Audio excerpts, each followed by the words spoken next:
The Zealothy commander walked through the captured human outpost like he owned the galaxy. Which, to be fair, he almost did. "Look at this," Commander Vex announced to his troops, holding up a roll of silver tape. "This is what humans use to repair their technology. Adhesive strips." His laughter echoed through the abandoned facility on Mars Station 7. No molecular bonding, no nano-reconstruction. Just sticky tape. His soldiers joined in the mockery, examining the human equipment with contempt. Everything seemed held together with the same silver tape, cable ties, and what appeared to be rubber bands. Chief Engineer Maria Rodriguez watched from the ventilation shaft, her jaw clenched. She'd been off shift when the attack came, sleeping in the maintenance tunnels. A habit that had just saved her life. 37 crew members hadn't been so lucky. Their bodies lay in the commons, killed for sport after surrendering. The Zealothy had made a mistake. They'd killed her friends. They'd mocked her work, and they'd left her alive. Maria had two advantages: intimate knowledge of the station, and a maintenance kit that would make MacGyver weep with joy. Duct tape, WD-40, cable ties, a multi-tool, and enough rage to power a small city. She started with the life support system. The Zealothy didn't notice when the temperature began dropping in Section C. Their suits compensated automatically. They didn't realize Maria had used duct tape to seal specific vents, creating pressure differentials that would matter later. Next, she hit the lighting grid. Not to disable it, that would be obvious. Instead, she jerry-rigged the fixtures with strips of reflective tape, creating blind spots in seemingly random locations. The Zealothy's superior vision worked against them. The unexpected glare patterns caused painful feedback in their enhanced optical systems. "Sir," one soldier reported, rubbing his eyes, "the lighting seems. It's primitive human technology," Vex dismissed.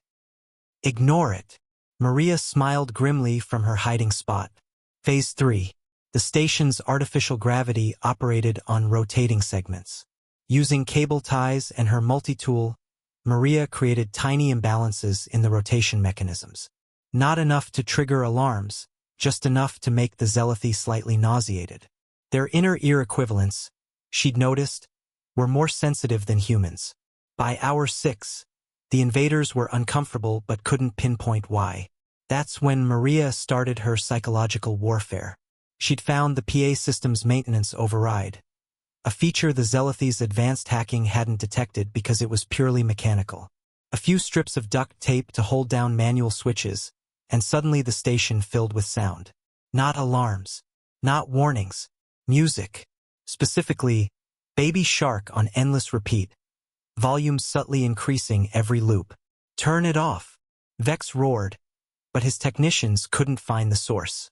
The human system was too primitive for their advanced tools to interface with properly. While they hunted for the sound source, Maria executed her masterpiece. She'd spent 2 hours carefully applying duct tape to the station's main corridor, not randomly, but in a precise pattern based on the Zealothy's stride length. Nearly invisible strips at exactly the right height and spacing. The first soldier to hit the improvised tripwire went down hard. His weapon discharged, hitting another soldier. In the confusion, 3 more Zealothy stumbled into the tape trap. Their advanced armor, designed to deflect energy weapons, had no defense against simple adhesive strategically placed. "Enough!" Vex bellowed. "Find the human doing this." They hunted Maria through the station, but she knew every maintenance tunnel, every shortcut. She'd leave tape obstacles in her wake, spray WD-40 on floors to create frictionless surfaces, use cable ties to jam doors just long enough to frustrate pursuit. The Zealothy were warriors. They'd conquered systems with their plasma weapons and quantum shields. They weren't prepared for an enemy who fought with office supplies and spite. Hour 12. Half the Zealothy force was injured, not from weapons, but from slips, trips, and the accumulating effects of nausea, sensory overload, and sheer frustration. Baby Shark had evolved into death metal, then smooth jazz, then back again. That's when Maria played her final card. Remember those sealed vents? She'd been slowly increasing pressure in specific sections while decreasing it in others. Combined with the modified gravity and temperature differentials, She turned the station into a giant weather system. The tornado that formed in the main cargo bay wasn't powerful by Earth standards, but it was full of loose duct tape. The silver strips whirled through the air like a swarm of metallic snakes, wrapping around weapons, clogging air intakes, binding limbs together. The Zealothy's energy shields, calibrated for projectiles and beams, couldn't stop adhesive tape carried by wind. Vex himself fell to a combination of banana peel slick WD-40 and a perfectly placed strip of tape across a doorway. As he lay tangled in silver strips, the human woman emerged from a ceiling panel.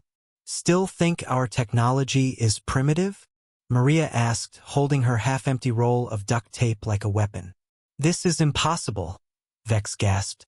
"We are the Zealothy. We have conquered." "Yeah, well," Maria interrupted. "You conquered civilizations that relied on high tech. You never fought anyone who grew up fixing things with whatever was handy. Every human knows the two rules of engineering. If it moves and shouldn't, use duct tape. If it doesn't move and should, use WD-40. She looked at her deceased crewmates, then back at Vex. "Your mistake was thinking advanced meant better. Sometimes the simple solution is the right one." The rescue team that arrived 3 days later found the entire Zealothy force gift-wrapped in duct tape, hanging from the cargo bay ceiling. Maria had left a note: "Handle with care, or don't. I'm not picky."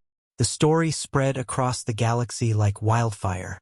The mighty Zealothy, defeated by a single human with hardware store supplies and justified fury.